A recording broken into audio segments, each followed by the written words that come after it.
እኔ የምለው ሰሞኑን አንድ ሰው ታዋቂ ሰው አንድ ቪዲዮ ሰርቶ ነበረ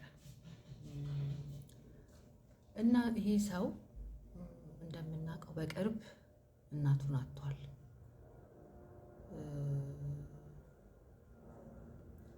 በቃ አንዳንድ ነገሮች ያስገድዱናል።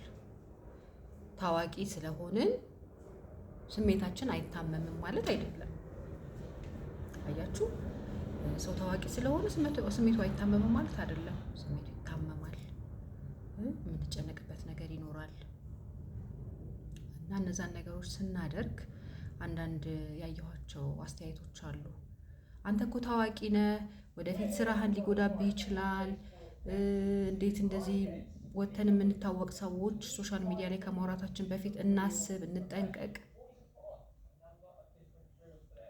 በሁሉም ነገር ላይ አስተያየት መስጠት መቆጠብ መቻል አለብን። አያችሁ፣ ስለ ሁሉም ነገር ሁሉም ሰው ሊያወራ አይችልም አይደል እንዴ? እና ሰዎች አንዳንዴ በስሜት ይታመማሉ። በዛን ጊዜ አንዳንድ ነገሮች ሊያደርጉ ይችላሉ። መተው የሚባል ነገር እኮ አለ፣ ማለፍ የሚባል እኮ ነገር አለ አይደል እንዴ? በቃ ቢቻል ያንን ሰው ፐርሰናሊ የሚያውቅ ሰው ከሆነ ለምሳሌ ያንን ሰው ለማግኘት መሞከር፣ ያንን ሰው አይዞ ማለት፣ ምን ሆነህ ነው ማለት እንጂ እየተቀባበሉ እንዴት እሱ ስለ ምግብ እንደዚህ ይላል፣ እንዴት እሱ ስለ ምግብ ለምን አይልም? ሂዝ ሂውማን ቢንግ እኮ የተናደደበት ነገር ይኖራል፣ የተጨነቀበት ነገር ይኖራል። እንደምናውቀው ሁላችንም ደግሞ ሀዘን ላይ ነበረ። ሶ ዋት ምንድነው እንደዚህ ሙርግብግብግብ ማድረግ? ወይ ደግሞ ቆም ብሎ ለምን ይሄን ያደረገበት ምክንያት ምን ሊሆን ይችላል?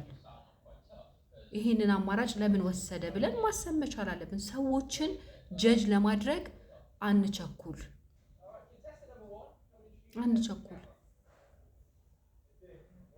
ስለዚህ አንዳንድ ጊዜ ያለንበት ሁኔታ ስፔሻሊ ስሜታችን ሲታመም ከሰዎች ጋር አንዳንድ ጭንቀት ውስጥ አንዳንድ ችግር ውስጥ በምንገባበት ጊዜ በተለያየ ምክንያት በቃ ሁሉም ነገር የራሱ ምክንያትና የራሱ አካሄድ የራሱ ሁኔታ ይኖረዋል። በዛን ጊዜ ደግሞ ሰዎች አንዳንድ ነገር ሊያደርጉ ይችላሉ እና ማለት ያዘንን መስለን መልሶ ያ ሰው ያንን ነገር በሚያይበት ጊዜ የሚጎዳው ነገር ማለት ያለብን አይመስለኝም። ስፔሻሊ ይሄ እንደዚህ ለምን ይሏል፣ እሱ ታዋቂ ነው፣ እሱ እንደዚህ ነው፣ እሱ እንደዚህ ነው።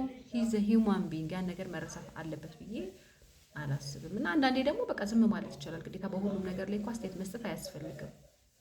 ስፔሻሊ ደግሞ የምንሰጠው አስተያየት ያንን ሰው የሚያድነው ያንን ሰው የሚጠግነው ካልሆነ ዋትስ ዘ ፖይንት ያን ማለታችን አለማለት እንችላለን። እና ግዴታ በሁሉም ነገር ላይ አስተያየት አንስጥ፣ ሰውን ለመተቸት አንቸኩል ነው